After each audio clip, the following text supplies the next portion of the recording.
Welcome to Music Forever, a podcast by the New Horizons International Music Association. I am Irene Cohen.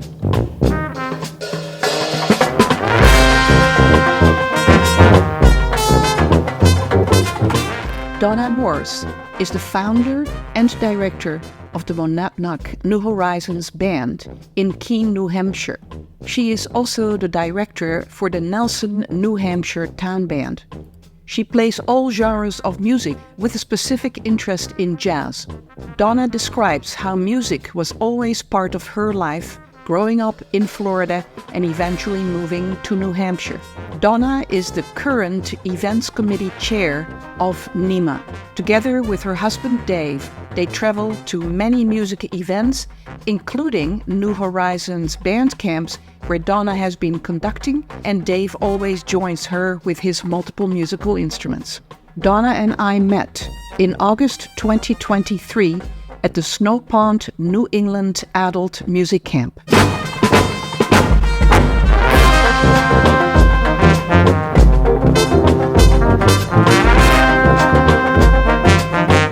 Because this interview was done outside, you hear some background noises, like some hammering and boats on the lake.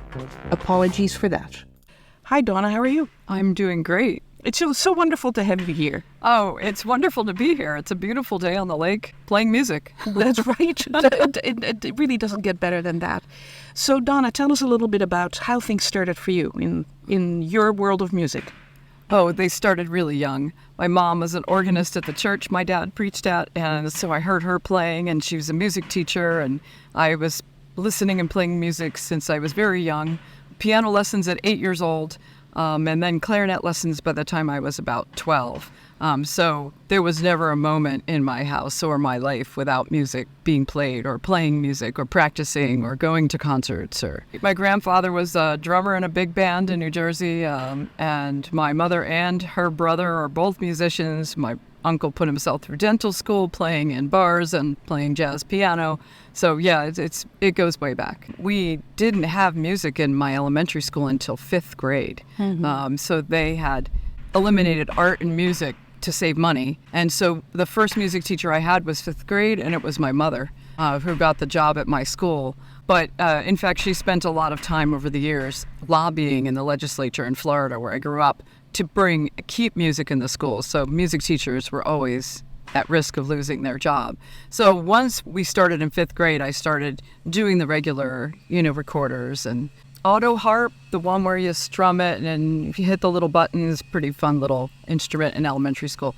And then in 6th grade, took up the clarinet and played in the bands throughout my high school and played piano lessons, my own private piano lessons. Yes. At home. So you were mentioning earlier that music and arts programs are sort of the first ones to be taken off the curriculum for kids if there are financial, strains on schools or educational systems. How do you feel about that? The music and art program, to me, is a basic part of the curriculum, but I don't think a lot of people see it that way. Even phys ed can be taken off the list, but I think that finally phys ed is safe in that physical education is important.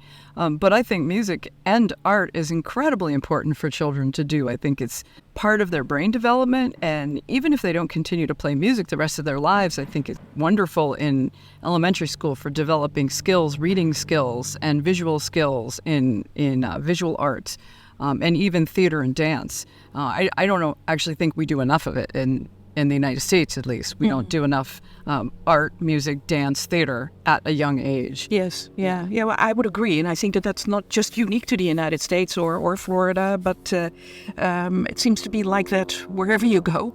And I agree with you. And there's also the large socializing aspect of working in a team with other people.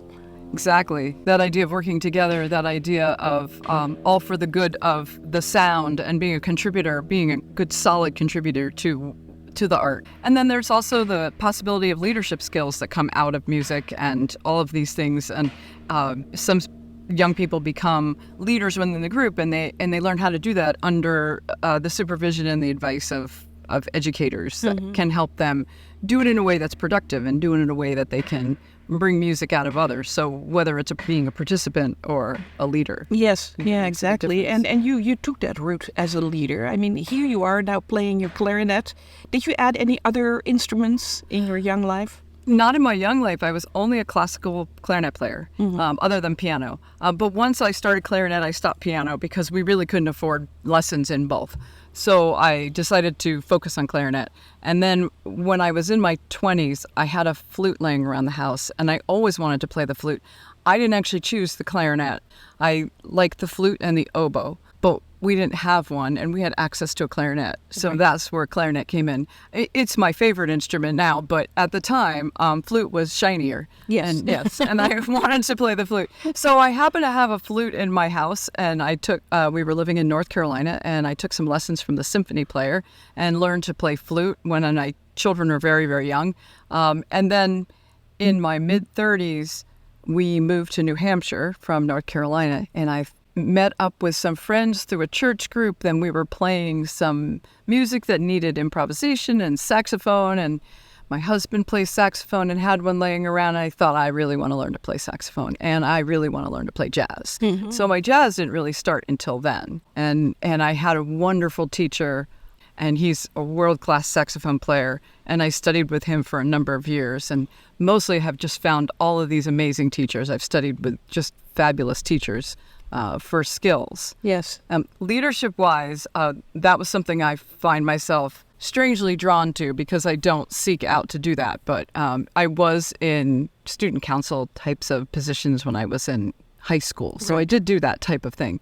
My first jobs out of college were actually in finance. I worked in banking, quite unhappily. Worked in banking. That didn't last very long, as I realized that was just not me. But when we moved in my 30s, when we moved to New Hampshire, I joined a town band. Actually, I was dragged to a town band. Within the first week of moving there, somebody found out I played clarinet, and that was it. They had picked me up that afternoon and took me to a town band. And so I started playing in that band. We didn't really have a director. We just had somebody that started the tune. And after a couple years, we all started getting bored with the music. The person who was in charge, and not really directing, but starting all the tunes and organizing the group, had no interest in directing. So I said, I'll try it, and if you're all patient with me, we can make this work. And so that was how I started directing. The Nelsontown Band, I think I've been conducting for 20 years now. But it was nerve-wracking. It's still a little nerve-wracking to direct. I love it. And I thought I would miss playing my instrument, but I find it even more musical than playing.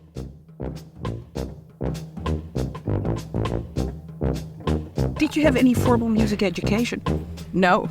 I had one course in music appreciation once. I considered going back. I was in a jazz band in New Hampshire, still am. I had studied so much with so many teachers, and I was sitting with the college students that were music majors. It was mostly going to be giving money to the college and getting a degree. Yes. I knew there were some things I probably would have learned in there, but they weren't applicable to what I was doing. Right. So I decided not to pursue that degree. Right. My degree's in management, which may explain some of the other Yes. things that I do.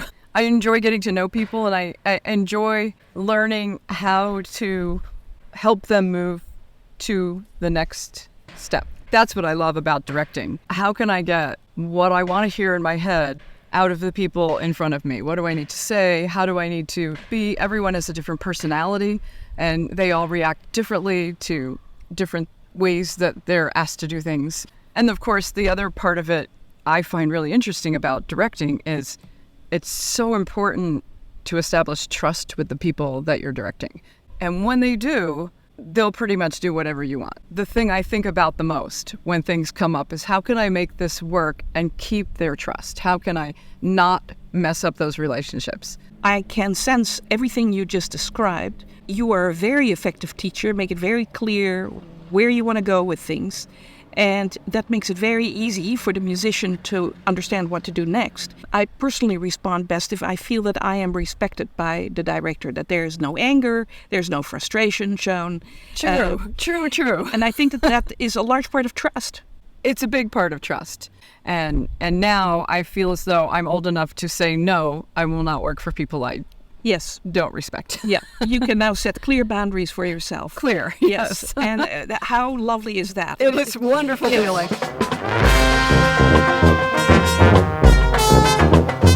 So I guess you were just the right person to say, I'm going to start a New Horizons band in my community with all those wonderful gifts that you're describing. How did that happen? So that happened right here in Snow Pond. We in 2013, I received an email from Diane Muffet, our wonderful Diane Muffet from New Horizons.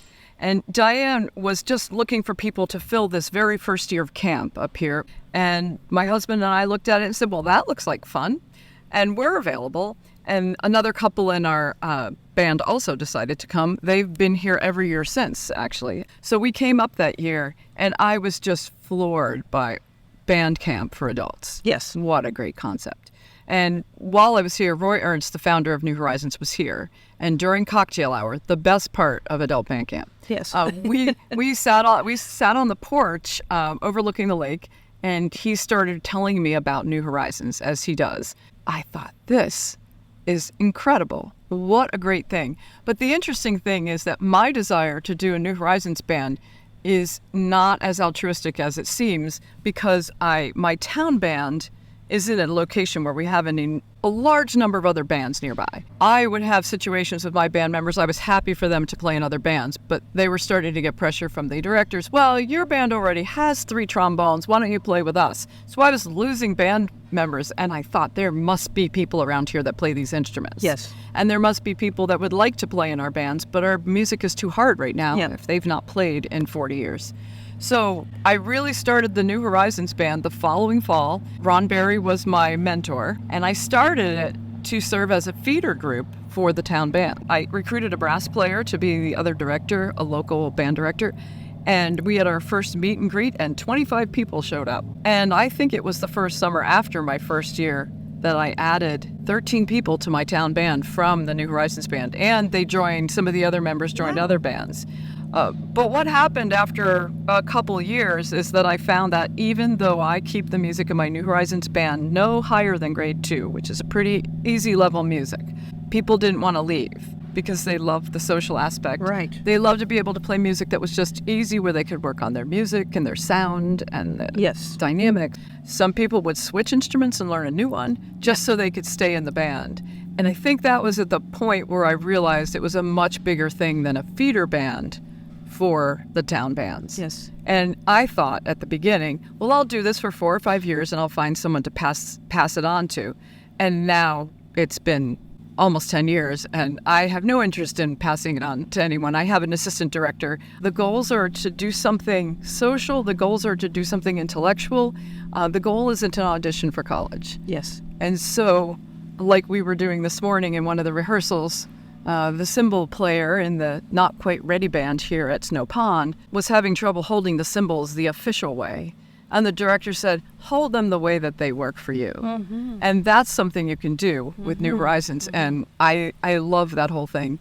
One of the other really rewarding parts of New Horizons Band is when I would be out socially around town and I would see people together from my band that I knew didn't know each other until they got into the band. Fantastic. Yeah. Yeah, you've given them a huge gift, the gift of music, but also the gift of getting new friends, and I suspect also preventing isolation, because you're probably working with an older age group in your band, am I correct? Or, yes, primarily. Mm-hmm. Yeah, we have a few young people, but it's primarily older. But it's great to do something that you really don't necessarily do for the good of mankind and having it end up be for the good of mankind. Yes. That's a great concept.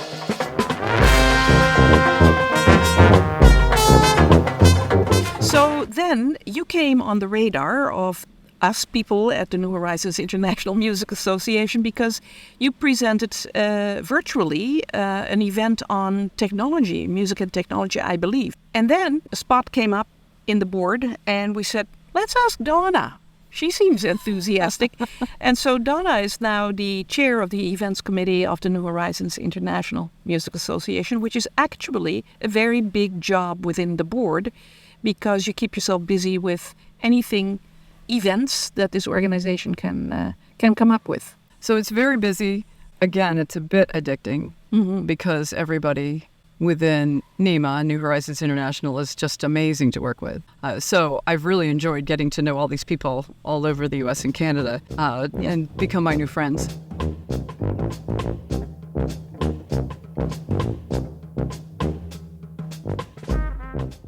If somebody's listening right now that has not been playing or has not played for a while, would like to join something like a New Horizons band, but is just too scared, what would you tell them? I do have people come in to our meet and greet, and I never know who they are or how they are, but mostly I just tell everyone to give it a try. Mm-hmm. And we, of course, say that your best is good enough, and your best is good enough.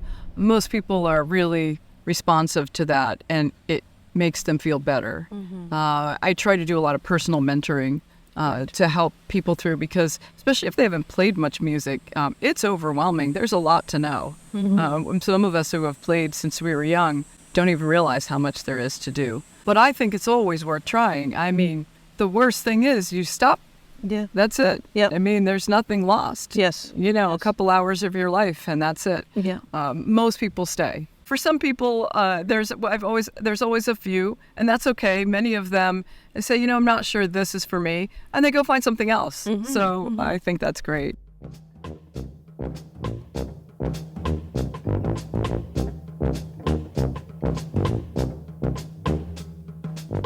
You are very active in the world of jazz in New Hampshire and New England. How come you went into that direction? What is it about jazz that you were so attracted to? That's a very deep question. I was talking about this a few weeks ago at a jazz intensive that I attended on my flute, because my flute is my long neglected instrument. And I said, I'm going to spend a week playing jazz on my flute. And so I was in with other flute players, some incredible classical players. And we were talking about why jazz. And classical players are classical players. And when they start to step into the world of jazz, it's terrifying, mm-hmm. usually, because it feels like there's so much to know.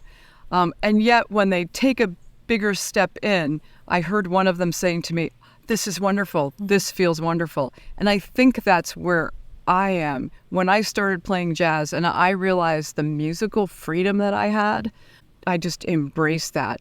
I love classical music, but I just love being able to take a few moments while I'm playing music and take in all the rhythms and all of the sounds and work my way into those and have the freedom of not always having a piece of paper in front of me. Yes. I really love that. With jazz, I really like the contribution of Western music and African music that comes into jazz. I love those beats. I grew up with Cuban music around me, not in my house, mm-hmm. but everywhere I went. And so those rhythms just really feed my soul.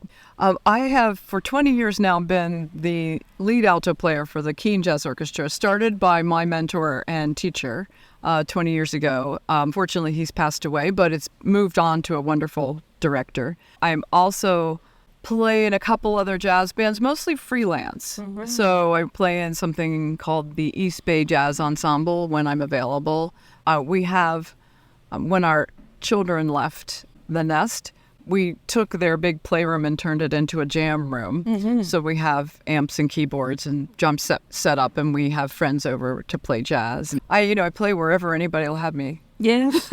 And your wonderful husband, Dave, who you sort of mentioned on the side, is a great musician himself. He's a great musician. Do you actually practice together? Do you just jam together? Just the two of you? We do. He plays bass, I play saxophone. We just do that. There's a wonderful singer in New York, Sheila Jordan. She was a very good friend of Charlie Parker. She's going to be 95 soon. And she has a lot of recordings of just her and a bass player. Yeah. I really enjoy that combination, just bass. And a lot of Dave's improvement and catching up of jazz has been in the last 5 years as he's kind of wound down his work life. Right. Yes. And so we've been able to play more and more.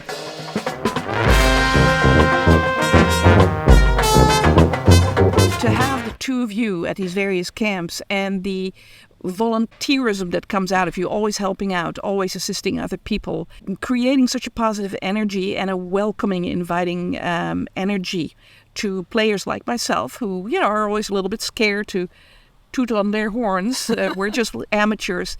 It makes a world of a difference. And you started with that whole notion of building trust with your players. And I think that you and Dave both certainly are very successful in doing so. So thank you for all that. Well, thank you for saying that.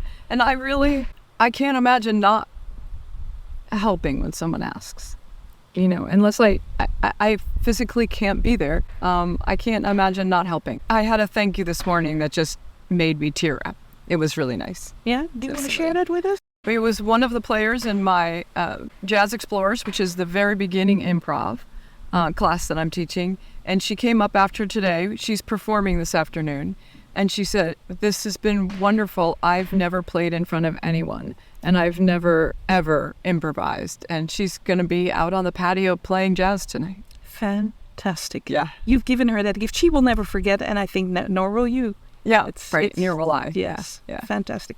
Thank you so much for giving that lady the gift, but for all of us, for the support you give to your local groups as a musician within all the different bands that you are, and of course, to the New Horizons International Music Association. You are a treasure, Donna. Thank you. Well, thank you, Irene.